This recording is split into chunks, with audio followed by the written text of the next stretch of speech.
Ci troviamo qua all'Expo di Conegliano per poter presentare la macchina con cui sto correndo in questo momento questo campionato, di cui siamo leader.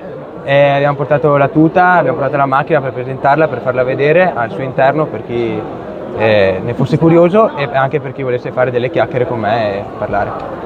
Hai trovato anche qualche giovane magari che ti ha chiesto un po' qualche curiosità sulla tua attività sportiva? Sì, ho trovato molti giovani anche della mia età che mi chiedevano, erano curiosi, anche più piccolini e anche un po' più anziani che mi chiedevano del mondo delle corse perché magari sono appassionati oppure non ne sanno molto e allora mi vengono a chiedere.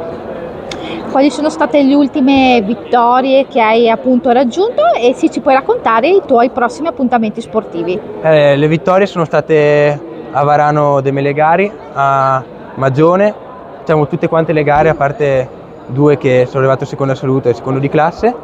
Il prossimo appuntamento sarà a Mugello il 20 ottobre e dopo come ultima di campionato a Misano.